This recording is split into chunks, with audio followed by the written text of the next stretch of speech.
बिस्मिल्लाहिर्रहमानिर्रहीम। सर जी आज हमने चैप्टर नंबर 4 शुरू करना है। चैप्टर नंबर 4 जो है it is all about income tax. Chapter number 4 जो है वो इनकम टैक्स की बात कर रहा है। इनकम टैक्स क्या है? वो टैक्स जो इनकम पर लगता है। अब सवाल ये है कि हम जो प्रॉफिट एंड लॉस अकाउंट बनाते हैं अकाउंटिंग में और उसमें प्रॉफिट कैलकुलेट करते हैं तो क्या वो अमाउंट इनकम कहलाती है जिस पर टैक्स लगता है? तो इसका जवाब है कि जो हम प्रॉफिट एंड लॉस अकाउंट बनाते हैं वो उसमें जो प्रॉफिट निकलता है वो अकाउंटिंग के असूलों के मुताबिक निकलता है, लेकिन जो इनकम टैक्स में इनकम कैलकुलेट होती है वो अकाउंटिंग के असूलों के मुताबिक नहीं होती। वो अकाउंटिंग के असूलों के मुताबिक नहीं होती बल्कि टैक्स के असूलों के मुताबिक होती है। जो इनकम आप कैलकुलेट करते हैं जिस पर टैक्स लगाना है वो किस असूल के मुताबिक हो रहा है? टैक्स के असूल के मुताबिक हो रहा है, अकाउंटिंग के असूल के मुताबिक नहीं हो रहा है। जबकि आप जो प्रॉफिट एंड लॉस अकाउंट में प्रॉफिट निकालते हैं वो तो अकाउंटिंग के असूलों के मुताबिक निकालते हैं। या मेरा पॉइंट पिक करें, ये असल डिफरेंस है। इनकम टैक्स में जो इनकम जिस पर टैक्स लगना है वो जो इनकम कैलकुलेट होनी है वो भी टैक्स के असूलों के मुताबिक कैलकुलेट होनी है। और टैक्स का कौन सा असूल है? Income tax ordinance 2001। Income tax ordinance 2001। Sir ji ये जरा एक बार पढ़िएगा। Income tax laws deals with levy of tax, tax को लागू करना on income of a person. Income tax shall be impose for each tax year on every person who has taxable income as per applicable tax rates. अच्छा जी, income को calculate करने की story सुना दी कि इनकम कैलकुलेट होगी tax के असूलों के मुताबिक। इस पर जो टैक्स लगेगा वो कितने परसेंट लगेगा? सर जी इस पर जो टैक्स लगेगा वो भी इनकम टैक्स ऑर्डिनेंस के मुताबिक ही लागू किया जाएगा। तो इनकम भी इनकम टैक्स के असूलों के मुताबिक और उस पर जो टैक्स लगना है वो भी इनकम टैक्स के असूलों के मुताबिक है। सर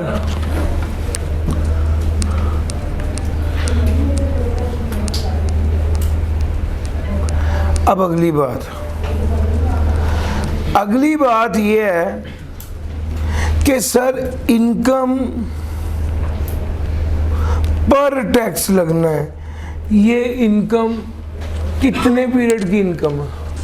1 माह की इनकम पे टैक्स लगना है, 2 माह की इनकम पे टैक्स लगना है या 5 माह 6 माह की इनकम पे टैक्स लगना है? तो इसका जवाब है भाईजान टैक्स जो है वो 1 साल की इनकम पे लगता है, पूरे साल की इनकम पे लगता है। अच्छा, अगर ये 1 साल पूरे साल की इनकम पर टैक्स लगता है तो ये साल शुरू कब होता है और ख़त्म कब होता है? अगर ये 1 साल की इनकम पे टैक्स लगता है तो अगला सवाल क्या है कि ये शुरू कब होता है और ख़त्म कब होता है? तो इसका जवाब है कि ये 1 जुलाई को शुरू होता है ये वाला साल और 30 जून पर ख़त्म होता है। आज 10 अप्रैल है, 10 अप्रैल है ना? आज 10 अप्रैल है। हम किस टैक्स ईयर में मौजूद हैं? सर जी 1 जुलाई 2024 से शुरू होकर 30 जून 2025। 1 जुलाई 2024 से 30 जून 2025 ये कौन सा टैक्स ईयर बना? सर ये टैक्स ईयर 2025 बना। हम इस वक्त इस टैक्स ईयर में मौजूद हैं आज की डेट में, यानी आज 10 अप्रैल 2025 है तो हम टैक्स ईयर 2025 में मौजूद हैं।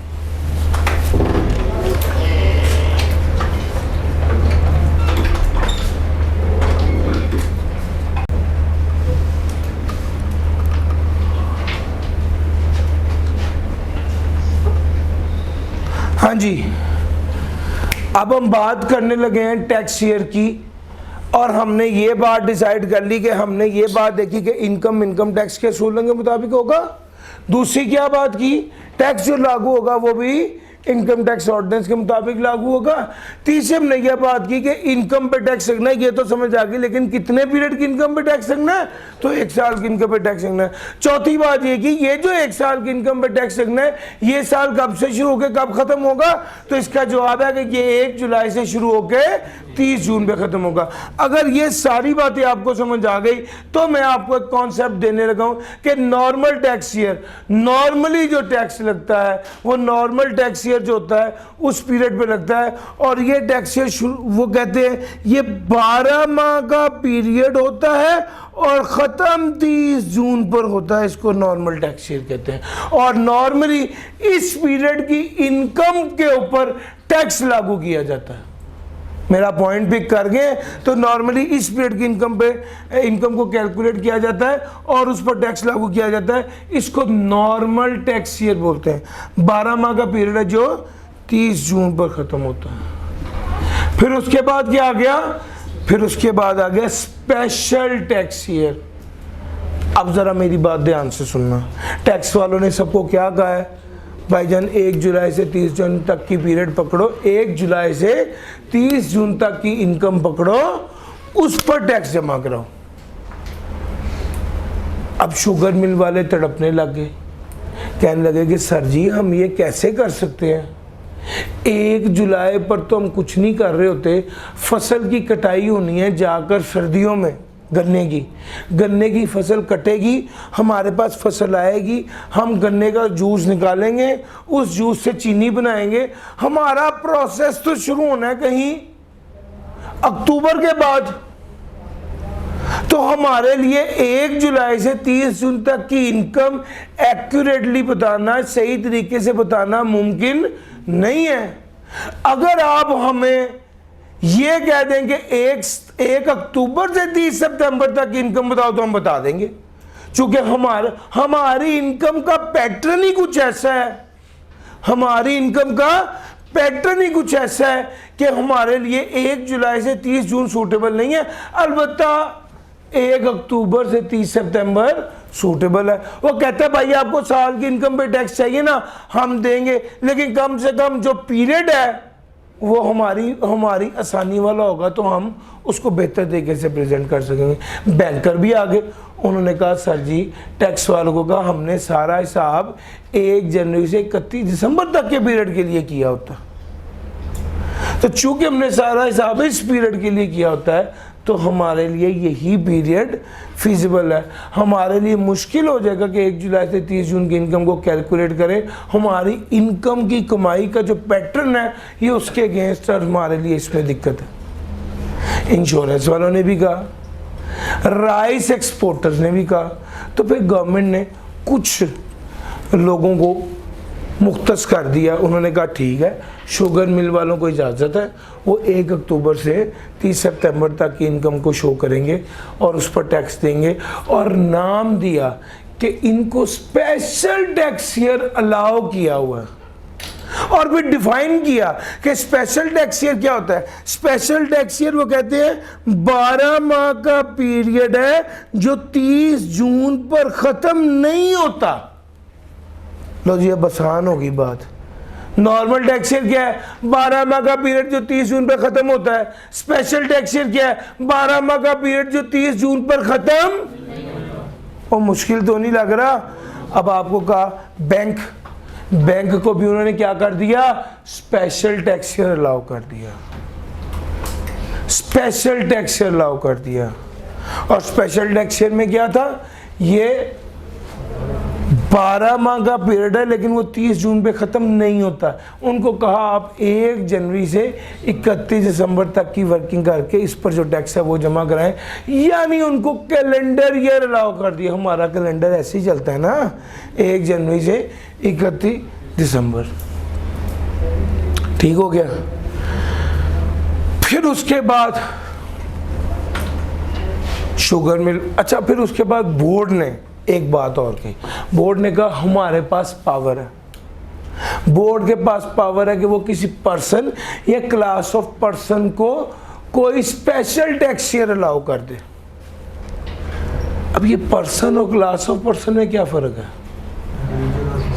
सर जी इन भाई का नाम है बिलाल अहमद, ये पर्सन है, और ये सारे लोग जो बैठे हुए हैं ये क्लास ऑफ पर्सन है। अलाइड बैंक पर्सन है, all banking companies in Pakistan class.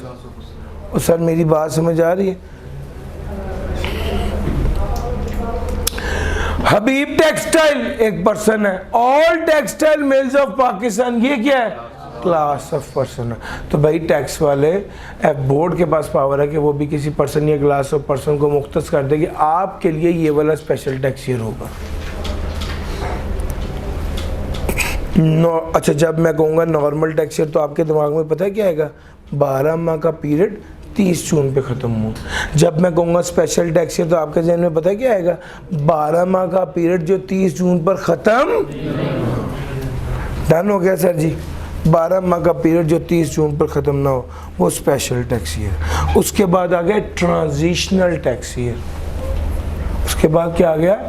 Transitional tax year. Transitional tax year को बाद में पढ़ते हैं, लेकिन मैं आपको एक बात बताता हूँ, अगर कोई बंदा चाहता है कि मैं नॉर्मल टैक्स ईयर पे हूँ, मैं स्पेशल पे जाना चाहता हूँ, या कोई बंदा कहता है मैं स्पेशल टैक्स ईयर पे हूँ, मैं नॉर्मल पे जाना चाहता हूँ, तो उससे क्या करना पड़ेगा? नॉर्मल से स्पेशल या स्पेशल से नॉर्मल पे उसे क्या करना पड़ेगा? सर जी उसको टैक्स ईयर चेंज करना है, उसका एक तरीक़ेकार है। वो तरीक़ेकार क्या है देखते हैं सर। कोई बंदा नॉर्मल से स्पेशल या स्पेशल से नॉर्मल पे जाना चाहता है तो उसको कमिश्नर के पास दरख्वास्त देनी पड़ेगी। कमिश्नर कौन है सर जी? सर जी ये एफबीआर में एक पर्सन विद अथॉरिटी है। इससे सवाल करना पड़ेगा कि मैं चाहता हूं मैं नॉर्मल से स्पेशल या स्पेशल से नॉर्मल की तरफ जाऊं, क्या मुझे इजाजत है? कमिश्नर कहेगा तुम्हें क्या तकलीफ है, क्या मजबूरी है, क्या ज़रूरत है, क्यों जाना चाहते हो? आप उसको बताते हैं कि मैं अब मेरी इनकम का पैटर्न कुछ ऐसे है कि मैं इस पीरियड की इनकम सही तरीके से शो नहीं कर पाऊंगा, मेरी कोई और मजबूरी है। आप उससे कोई कंपेलिंग नीड बताते हैं।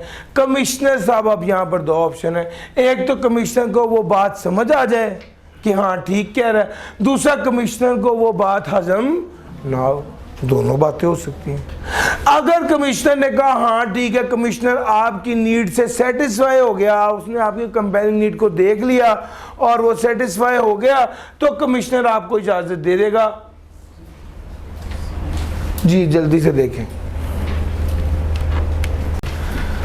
ले सर हम ये बात कर रहे थे कि कंपेयरिंग नीड थी, आपने कमिश्नर को कहा कंपेयरिंग नीड है, कमिश्नर ने आपकी बात पे राजी हो गया, मुतमईन हो गया, कमिश्नर आपको इजाज़त दे देगा।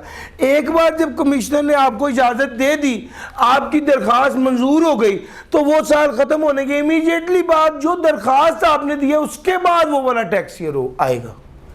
मिसाल के तौर पर आपने कमिश्नर को कहा कि मैं चाहता हूं कि मेरा नॉर्मल टैक्स ईयर से स्पेशल टैक्स ईयर हो जाए, मेरा नॉर्मल टैक्स ईयर से कैलेंडर ईयर में ट्रांसफर हो जाए। और आपका नॉर्मल टैक्स ईयर था 1/7/2023 से लेकर 30/6/2024, और आप क्या चाहते थे? कैलेंडर ईयर आ जाए। कैलेंडर ईयर का मतलब है 1 जनवरी से 31/12, यही है ना इसका मतलब। अब जरा देखना, एक आपने ऑनलाइन वाले कनेक्ट हो गए हैं साथ, पहले इनकी थोड़ी साउंड का इशू आ रहा था, अब साउंड क्लियर हो गया ना। अच्छा अब जरा देखिएगा, आपने कमिश्नर को कहा मैं नॉर्मल से स्पेशल की तरफ जाना चाहता हूं। आपका टैक्स ईयर था फॉर एग्जांपल 1/7/2023 से 30/6/2024 था। आपने कमिश्नर को कहा कि मैं नॉर्मल से स्पेशल में जाना चाहता हूं और मैं कैलेंडर ईयर को स्पेशल टैक्स ईयर के तौर पे लेना चाहता हूं। कमिश्नर ने सारे हालात वाक़यात देख के आपको कहा थम्स अप, इजाज़त है। अब आपके पास इजाज़त मिल गई, अब आप कैलेंडर ईयर जो है ना उस पर चले जाते हैं। तो 30/6/2024 के इमीडिएटली बाद जो 1 जनवरी वहां से आपका नया टैक्स ईयर शुरू होगा। सर जी अब मुझे बताइएगा 1 जनवरी, इसके बाद 30 से 2024 के इमीडिएटली बाद 1 जनवरी सबसे नज़दीक कब आना? 1 जनवरी 2025 से 31/12/2025। सर जी मेरा पॉइंट पिक कर गए। वो ये कह रहा है कि 1 जनवरी 2025 से 31/12/2025 ये आपका स्पेशल टैक्स ईयर हो जाएगा। यहाँ पर जो बात मैं बताना चाह रहा था वो ये था कि अगर कमिश्नर इजाज़त दे देता है, if allowed by the commissioner change tax year will start, जब कमिश्नर ने इजाज़त दे दिया तो इस डेट के फौरी बाद जब भी स्पेशल टैक्स ईयर शुरू होगा वहाँ से उसका इस डेट के फौरी बाद जब भी स्पेशल टैक्स ईयर की डेट आ जाएगी वहाँ से स्पेशल टैक्स ईयर शुरू हो जाएगा अप्रूवल के बाद। जी सर आ रहे हैं, यकीन करें अगली बात यही है। पहले मैं ये बात करना चाह रहा हूँ नॉर्मल से, अच्छा सुनना दोबारा यार, नॉर्मल से स्पेशल, स्पेशल से नॉर्मल, जो भी काम करना था दरखास्त देनी थी किसको? कमिश्नर को। कमिश्नर ने क्या देखना था? Compelling need. अगर कंपेलिंग नीड होगी, कमिश्नर को लगा कंपेलिंग नीड है, कमिश्नर इजाजत दे देगा। कमिश्नर इजाजत देगा तो क्या होगा? हाँ जी, उस डेट के बाद जब कमिश्नर इजाजत दे दी तो फिर स्पेशल टैक्स ईयर स्टार्ट हो जाएगा। अगर इजाजत देने के बाद कमिश्नर को लगा कि इसने तो मुझे उल्लू बना दिया, इसने तो it is no more required या नो मोर फीजेबल, अब वो फीजेबल ही नहीं है वो वाली बात जो इसने कही थी, तो इजाजत देने के बाद भी विड्रॉ कर सकता है। कमिश्नर कह देगा नहीं नहीं नहीं कोई नहीं, वापस नॉर्मल पे जाओ, कोई स्पेशल नहीं। ये तो पहला केस है। अच्छा अगर कमिश्नर ने चेक किया कि कंपेलिंग नीड है और कमिश्नर को लगा कोई कंपेलिंग नीड नहीं है, कमिश्नर ने कह देना नहीं कोई इजाजत नहीं है, जाओ भाग जाओ। अब टैक्स पेयर बड़ा परेशान हुआ, लेकिन टैक्स पेयर के पास एक ऑप्शन और है, वो बोर्ड को दरखास्त दे सकता है नजर सानी की। एफबीआर को कहेगा कि इस मेरी दरख्वास्त पर एक बार नजर सानी कर लें और एफबीआर बोर्ड का फैसला फाइनल होगा। तो भाई ये पूरी स्टोरी है। मैंने आपको अब तक 3 बातें पढ़ाई हैं। सबसे पहली बात नॉर्मल टैक्स ईयर क्या है, 12 माह का पीरियड जो 30 जून पे खत्म हो, नॉर्मल टैक्स ईयर। दूसरी बात स्पेशल टैक्स ईयर क्या है, 12 माह का पीरियड जो 30 जून पर खत्म ना हो। तीसरी बात आपने नॉर्मल से स्पेशल या स्पेशल से नॉर्मल की तरफ जाना है तो क्या करेंगे, कमिश्नर को दरखास्त देंगे। कमिश्नर क्या देखेगा, कंपेलिंग नीड देखेगा। अगर कमिश्नर मुतमईन हो गया तो कमिश्नर इजाजत दे देगा, और इजाजत देने के बाद भी अगर उसे लगा कि फीजिबल नहीं है तो विड्रॉ कर देगा। और अगर कमिश्नर को लगा कोई कंपेलिंग नीड नहीं है तो टैक्स पेयर कमिश्नर ना कर देगा। टैक्स पेयर के पास ऑप्शन है कि वो बोर्ड के पास चला जाए और बोर्ड का फैसला फाइनल होगा। सर जी ये स्टोरी है, ये स्टोरी है हमारी। इसकी एक बार आपके साथ अंग्रेजी पढ़ा देता हूँ। A tax payer may get permission to adopt special income year subject to fulfilment of the following condition. Condition क्या है, a person may apply to the commissioner for change of year from normal to special और from special to normal, and the commissioner shall grant permission only if the person has shown a compelling need to use special or normal tax as the case may be। Commissioner उसको इजाज़त दे देगा अगर commissioner को लगे कि comparing need है, और commissioner कोई कंडीशन भी इम्पोज कर सकता है इजाज़त देने से पहले।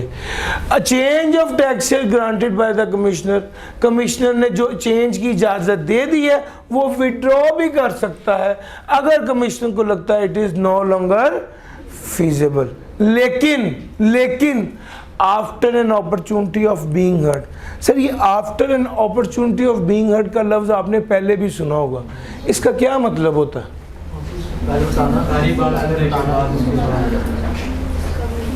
इसको उर्दू ज़ुबान में कहते हैं सुनवाई का मौका देने के बाद। यहाँ आपको एक आसान एग्जांपल देता हूँ कि मैं क्लास में 2 लोग लड़े थे, एक दूसरे को मारे थे। एक लड़के के जो है ना क्या कहते हैं मुंह से खून निकल रहा था। मैंने देखा उस दूसरे लड़के को, मैंने कहा कि आपको कॉलेज से निकाला जाता है। उस बच्चे को कॉलेज से निकाल दिया गया। वो कहता सर मेरी बात तो सुने। मैंने कहा नहीं भाईजान अब आप चले जाओ। उस बंदे को कॉलेज से बाहर कर दिया। उसका एक दोस्त आया, उसने कहा सर जी उसकी बात तो सुन लें। मैंने कहा चलो जी उसे बुलाओ। उससे ऑफिस में गया, उसको कहा जी बताएं अब आप क्या कहते हैं। ये जो मैंने कहा ना अब आप क्या कहते हैं, अब मैंने उसको क्या दिया है, अपॉर्चुनिटी ऑफ बीइंग हर्ट। इसको ये भी कह सकते हैं सफाई पेश करने का मौका दिया। मेरा पॉइंट समझ आ रहा है? तो ये होती है अपॉर्चुनिटी ऑफ बीइंग हर्ट। आपने एक बार हाँ कर दी, बात सब अच्छा हो गया, उसके बाद आपने ना कर दी, तो यार उसको भी तो बोलने दो ना। वो क्या कह रहा है? वो कहता है हाँ उसको विड्रॉ कर सकते हैं but after giving an opportunity of being heard to the person. Order जो कमिश्नर ने दिया है चेंज ऑफ टैक्सचर का, कब से इफेक्टिव होगा? जब स्पेशल टैक्सचर का फर्स्ट डे आएगा, या स्पेशल से नॉर्मल था तो नॉर्मल टैक्सचर का जब पहला दिन आएगा वहां से वो अफेक्टिव हो जाएगा। जो बंदा डिससेटिस्फाइड होगा कमिश्नर के ऑर्डर से, वो बोर्ड को दरख्वास्त दे सकता है और बोर्ड का फैसला फाइनल होगा। डन हो गया सर जी अंग्रेजी। अब ये वो वाला पॉइंट है जो मैं कहता हूं कि ये आपने अपने रजिस्टर पर स्केच बनाया होगा, आपके जहन में ये बाकी रहेगा, आपको याद रहेगा। इसलिए मैं कहता हूँ रजिस्टर पर ये चीज़ बनी होगी, किताब में वो अंग्रेज़ी लिखी होगी। आप ये वाली चीज़ जब आपकी समझ में आ जाएगी, यकीन माने अंग्रेज़ी आपको याद करनी आसान हो जाएगी। अगर आपको अंग्रेज़ी ना भी याद हुई, ये वाला कॉन्सेप्ट हुआ, तो 5 में से 3 साढ़े 3 नंबर आप फिर भी ले लेंगे, चूँकि आप कुछ लिख लेंगे अपने तौर पे। अंग्रेज़ी सिर्फ वहाँ पर ज़रूरी है जहाँ पे एग्जैक्ट रट्टे वाला सवाल आता है। जब वो आपसे ये पूछे कि आपको अगर कमिश्नर ने ना कर दी है और उसने कहा कि चेंज की इजाज़त नहीं है, तो आपके पास क्या ऑप्शन है? यहां पर अब ये इस सवाल के जवाब में अंग्रेजी ने इतना फायदा नहीं देना जितना इस नक्शे ने फायदा देना है, कॉन्सेप्ट ने फायदा देना है। आपके जहन में ये वाला स्केच बना होगा, आपको प्रॉब्लम नहीं आएगी। आपने इसके जवाब में सिंपल क्या लिख देना कि भाई वो बोर्ड के पास जाएगा और बोर्ड का फैसला फाइनल होगा। तो ये चीज़, ये स्केच जो है ना, ये आपके बड़े काम आने वाले हैं। और बहुत आगे भी जाएंगे तो बहुत से स्केच आएंगे। दिमाग में ये चीज़ें रखेंगे, आपको 85 नंबर का पेपर, 80 से 85 नंबर का पेपर ऐसा आना है जिसमें इसने फ़ायदा देना है। आपके जहन में ये है अंग्रेज़ी ज़बान की मुश्किल सिर्फ 15 नंबर की है, जिसमें आपको एग्जैक्ट रट्टा हो तो आपको फ़ायदा होना है। 85 नंबर का जो पेपर है वो सारा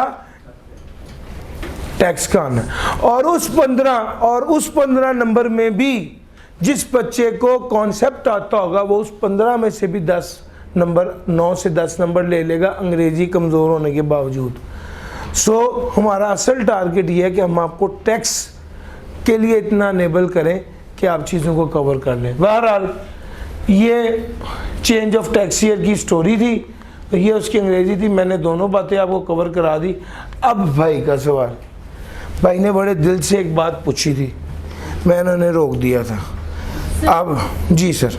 सर अगर कमिश्नर ने परमिशन दे दी है कि आप स्पेशल टैक्सियर यूज़ कर सकते हो, और जब उसका स्पेशल टैक्सियर मतलब वो यूज़ करना शुरू हो गया, तब उसे रियलाइज़ हुआ कि मुझे विड्रॉ करनी चाहिए अपनी परमिशन, तो वो उस दौरान कर सकता है? सर जी जब उसने इजाज़त दे दी तो वो वाला पीरियड तो वो करेगा, अगली बार से नहीं कर सकेगा। सर देखिए, अगर जैसे आपने कहा कि वो कैलेंडर ईयर उसने दे दिया और जब वो जून तक पहुंचा है तो उसे रियलाइज हुआ कि मुझे अपनी परमिशन से, मुझे थोड़ी सी अगर एक बात ट्रांजिशनल टैक्स ईयर बताने दे, फिर ये चीज़ आपको क्लियर हो जाएगी। ठीक है जी सर। सर यहाँ पे लिखा है जो कमिश्नर उसको कंडीशन इम्पोज करेगा, वो कंडीशन किस बेस पे हो? कमिश्नर को पावर दिया है कि अगर वो इजाज़त दे रहा है नॉर्मल से स्पेशल करने की या स्पेशल से नॉर्मल करने की, तो कमिश्नर कोई कंडीशन भी ऐड कर सकता है। मिसाल के तौर पे कमिश्नर कह देता है भाईजान मैं आपको नॉर्मल से स्पेशल की इजाज़त तो दे रहा हूँ, लेकिन आपने 1 जनवरी से 31 दिसंबर वाला पीरियड ही लेना है, इसके अलावा और कोई नहीं लेना। ये कमिश्नर ने एक कंडीशन ऐड कर दी। ठीक हो गया जी। अच्छा ज़रा देखिएगा, यही एग्जाम्पल को आगे बढ़ाने लगा हूँ। नॉर्मल टैक्स ईयर 1/7/2023 से शुरू होकर 30/6/2024 पे ख़त्म हुआ था। हमने कमिश्नर को कहा था कि कैलेंडर ईयर में हमें शिफ्ट कर दे, तो कमिश्नर ने कहा था ठीक है, आपको इजाज़त दे दी। इजाज़त देने के बाद जब 1 जनवरी आया था, वहाँ से हमारा स्पेशल टैक्स ईयर शुरू हो गया था। तो 1 जनवरी 2025 से 31/12/2025 तक हमारा स्पेशल टैक्स ईयर था। अब जब भी कोई नॉर्मल से स्पेशल की तरफ आता है या स्पेशल टैक्स ईयर से नॉर्मल की तरफ आता है, तो इसके दरमियान में जो पीरियड होता है उसको ट्रांजिशनल टैक्स ईयर बोलते हैं। ये ट्रांजिशनल टैक्स ईयर कितना होता है? 1/7/2024 से 31/12/2024। सर जी ये वाला जो पीरियड होता है ये लेस 12 मंथ का पीरियड होता है, और इस ट्रांजिशनल टैक्स ईयर बोलते हैं। जब नॉर्मल से स्पेशल या स्पेशल से नॉर्मल की तरफ आए, तो जो दरमियानी पीरियड होता है उसको ट्रांजिशनल टैक्स ईयर कहा जाता है। ज़रा इसको मेरे साथ पढ़िए। Where a tax year of a person changes as a result of an order by the Commissioner of Income Tax either from normal to special or vice versa। Vice versa का क्या मतलब होता है? जब आपके नॉर्मल टू स्पेशल और vice versa का मतलब होता है special to normal. The period between the end of the last tax year prior to change and the date on which the change tax year commence shall be treated as a transitional tax year. पुराना tax year खत्म होने के बाद और नया tax year शुरू होने से पहले का दरमियानी पीरियड ट्रांजिशनल टैक्स ईयर है। Transitional tax year. The normal tax year of ABC limited was the period from 1 July 2020 to 31 June 2021। 1 जुलाई 2020 ये एक नॉर्मल टैक्स ईयर था। पहले एप्लीकेशन दी गई एबीसी लिमिटेड की तरफ से, कमिश्नर ने अप्रूवल दे दी कि टैक्स ईयर का क्या चेंज हो गया, कब आ जाएगा? 30 सितंबर को। अब देखना 1 जुलाई 2020 से 30 जून 2021। अब कमिश्नर ने कहा है ठीक है तुम अपना टैक्स ईयर 30 सितंबर पर ले जाओ। इसका मतलब है 30 सितंबर जो है यहाँ पर टैक्स ईयर ख़त्म होगा, तो शुरू कब होगा? 1 अक्टूबर। अब 30 जून 2021 के इमीडिएटली बाद 1 अक्टूबर कब आना है? 1 अक्टूबर 2021 में ही आना है, 30 सितंबर 2022। अब यहाँ पर जो काम की बात है अगली वो ये है कि आप नॉर्मल टैक्स ईयर से स्पेशल टैक्स ईयर की तरफ गए हैं तो दरमियान का पीरियड होगा। नॉर्मल से स्पेशल की तरफ गए हैं तो दरमियान का पीरियड होगा।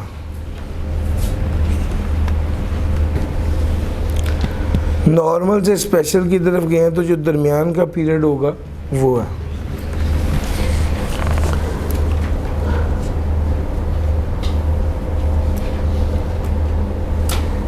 दरमियान का पीरियड है 1 जुलाई 2021 से 30 सितंबर 2021। ये बेसिकली 3 मंथ का सिर्फ पीरियड है। और इसको क्या कहा जाएगा? ये कौन सा पीरियड है? और मुश्किल तो नहीं लग रहा? ये ट्रांजिशनल टैक्स ईयर है। ये ट्रांजिशनल टैक्स ईयर है। तो मैं आपको 4 बातें अब तक बता चुका हूँ। नॉर्मल टैक्स ईयर 12 माह का पीरियड जो 30 जून पे ख़त्म हो। स्पेशल टैक्स ईयर 12 माह का पीरियड जो 30 जून पे ख़त्म ना हो।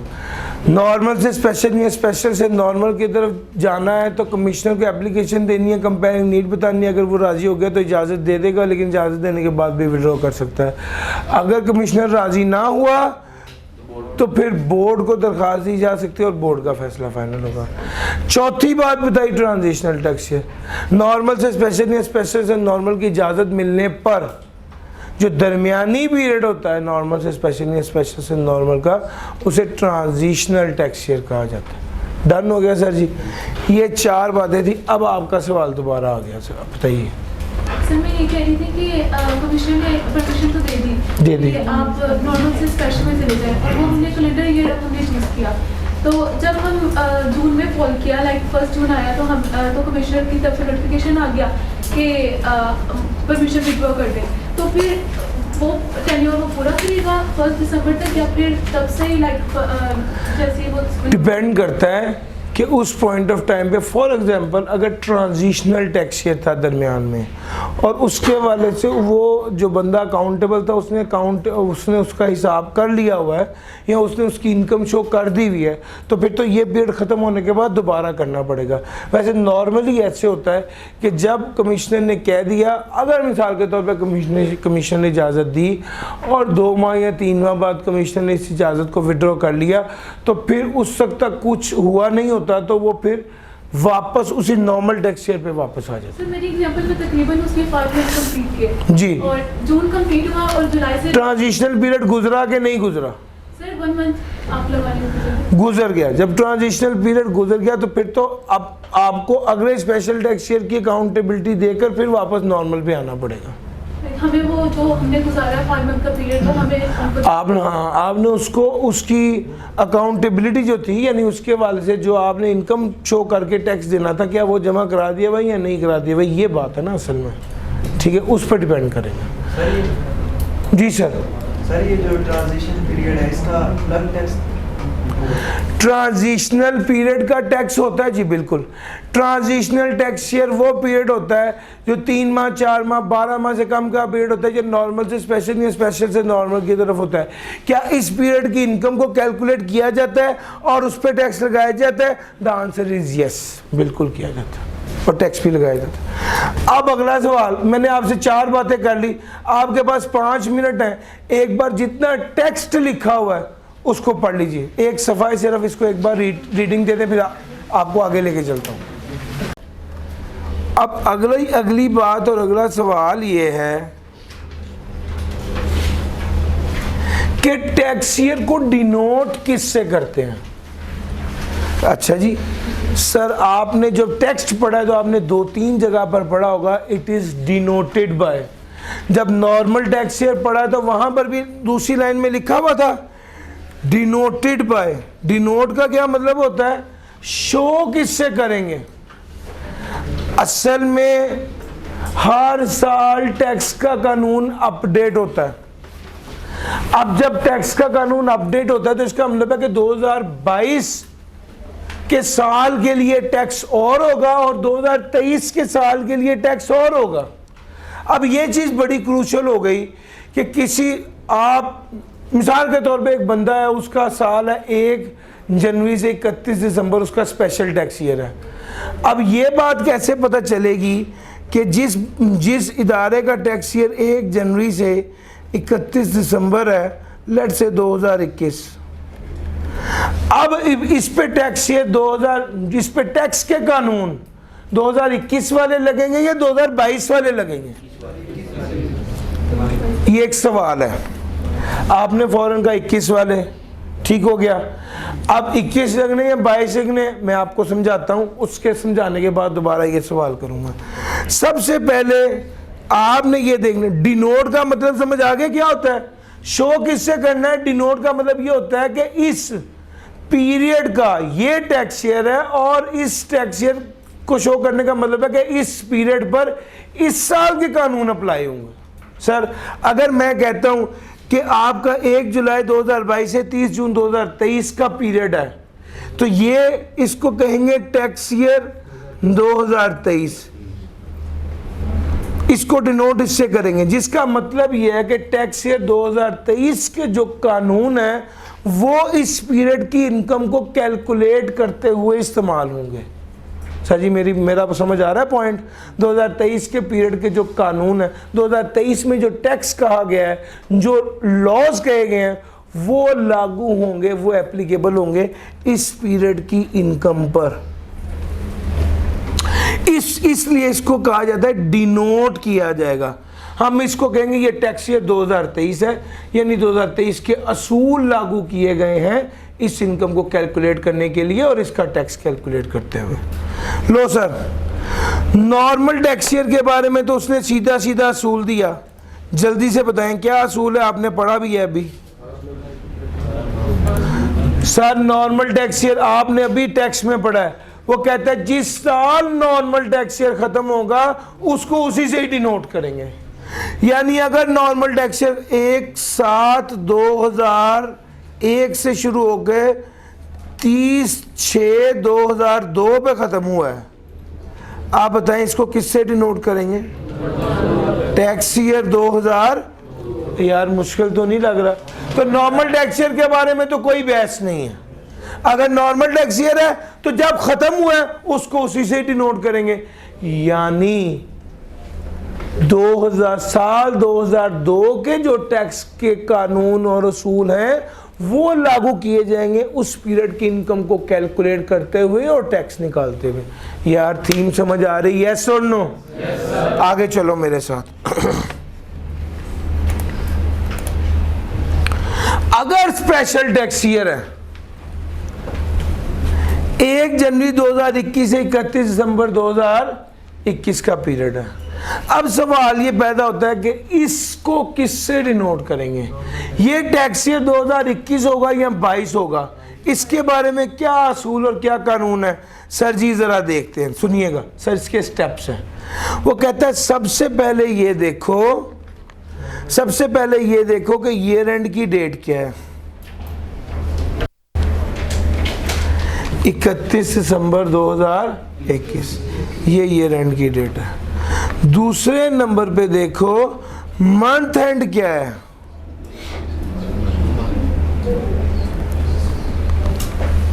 बारहवां महीना। तीसरे स्टेप में वो कहता है अगर मंथ एंड 1 से 6 तक होता है, यानी मंथ जनवरी से जून तक का कोई मंथ होता तो हम उसके टैक्स ईयर को सेम लिखते, लेकिन अगर 7 से 12 का मंथ होगा तो हम उस टैक्स ईयर में +1 कर देंगे। यानी 1 जनवरी 2021 से 31 दिसंबर 2021 का पीरियड है। आपने सबसे पहले क्या देखा? ईयर एंड देखा, ईयर एंड था 31 दिसंबर। उसके बाद मंथ देखा, मंथ 1 से 6 है या 7 से 12 है? 1 से 6 नहीं है, 7 से 12 है। 7 से 12 होगा तो क्या करेंगे? +1 करेंगे। यानी टैक्स ईयर 2021 में +1 कर देंगे तो इसे डिनोट किया जाएगा टैक्स ईयर 2022 में। यानी टैक्स ईयर 2022 के असूल लागू किए जाएंगे इस पीरियड की इनकम को कैलकुलेट करने के लिए और उस पर टैक्स लगाने के लिए। सर जी क्या ये पॉइंट पिक किया आपने? लो सर, बात यहाँ पे ख़त्म नहीं हो रही, हमने भी काफ़ी एग्जांपल्स करनी है। अगर आपको ये वाली बात पिक हो गई है तो अब आगे चलते हैं। सर जी सर। ये नोट करने का टाइम नहीं दिया करेंगे, इसका स्क्रीनशॉट? सर स्क्रीनशॉट पहले भी आया और अब भी आएगा और आइंदा भी आएगा। हाँ, जिस दिन स्क्रीनशॉट ना आया उस दिन खान साहब की खैर नहीं है। असल में मैं पिछले सेशन में या उससे पिछले सेशन में बाकायदा खान साहब को कहता था कि इसका स्क्रीनशॉट भेजना है। अब इन्हें खुद भी पता है, तो उन्हें खुद अंदाज़ा है कि स्क्रीनशॉट किस किस का भेजना है। लेकिन अगर ना आया तो मसला होगा। सर 1/7/2019 से 30/6/2020 सब 2 चीज़ें बतानी है आपने। पहले ये बताओ ये नॉर्मल टैक्स ईयर है या स्पेशल टैक्स ईयर है, और फिर ये बताओ कि इसको डिनोट किससे कर। 1/7/2020 से 30/6/2020 सर ये नॉर्मल टैक्स ईयर, इसे डिनोट किससे करेंगे? स्टेप नंबर 1 डेट देखो, स्टेप नंबर 2 मंथ देखो, 1 से 6 है या 7 से 12 है? तो भाईजान ये सेम होगा, टैक्स ईयर 2020। आप ये भी कह सकते थे सर आप इस झंझट में क्यों पड़े, नॉर्मल टैक्स ईयर हो तो हमेशा जो ईयर एंड होता है वही लेते हैं। यस, लेकिन अगर आप इसको रूल पे भी अप्लाई करेंगे तो चलेगा, चूंकि रूल भी तो यही कह रहे हैं ना। सर जी आगे आ जाओ, 1/9/2019 से 31/8/2020, ये नॉर्मल है या स्पेशल है? शाबाश, स्पेशल टैक्स ईयर है। आगे आ जाओ, 1/9/2019 से 31/8/2020 स्पेशल टैक्स ईयर तो है, इसको डिनोट किससे करेंगे? किससे सर जी? Tax year 2021। शाबाश, क्योंकि 8 था, ईयर एंड देखा, फिर उसके बाद मंथ देखा, 1 से 6 नहीं था बल्कि 7 से 12 था, तो इसमें क्या कर दिया? +1 कर दिया। डन हो गया सर जी। 1/9/2023 से 31/8/2024, सबसे पहले बताइए नॉर्मल है या स्पेशल है? शाबाश, स्पेशल टैक्स ईयर है। डिनोट किससे करेंगे? सर जी सबसे पहले ईयर एंड की डेट देखी, फिर उसके बाद मंथ देखा, 1 से 6 नहीं है बल्कि 7 से 12 है, तो 2024 में 1 प्लस कर देंगे तो टैक्स ईयर 2025। 1/1/2024 से 31/12/2024 जी, स्पेशल टैक्स ईयर। डिनोट किससे करेंगे? डेट देखा, मंथ देखा, 7 से 12 है तो सर 1/4/2024 से 31/3/2025। सर ये स्पेशल टैक्स है, डिनोट किससे करेंगे? 2026 25 कैसे सर जी? सबसे पहले डेट देखी, फिर उसके बाद मंथ देखा, 1 से 6 है या 7 से 12 है? 1 से 6 है तो टैक्स ईयर 2025 ही रहेगा, इसमें +1 नहीं होगा। 1/5/2024 से 30/4/2025 स्पेशल टैक्स ईयर है। यस, डेट देखी, मंथ देखा, 2025। सर जी 1/7/2024, ये तो नॉर्मल टैक्स ईयर है, ठीक हो गया सर जी। ये सर जी सर मैं देख रहा था कि वो वाला मुंह मुझे नजर आ जाए। डन हो गया सर जी। और यार मुश्किल तो नहीं लग रहा सर जी? जी सर सुनाए बात। टैक्स रेट कब सर जी? सवाल पूछने दो प्लीज। आपने डिनोट किया जिस साल से, उस साल का रेट लगेगा, खत्म। डिनोट करने का मकसद ही ये था। आप शो करें, उसने कहा टैक्स ईयर 2022, तो 2022 का रेट लगेगा उस पीरियड के लिए। यस सर, मुश्किल तो नहीं लगा? आज के लिए इतना ही था, साथ के साथ तैयार कीजिएगा। इसको इजी ना लें, 2 से 3 बार पास पेपर में आया हुआ है। Thank you ji.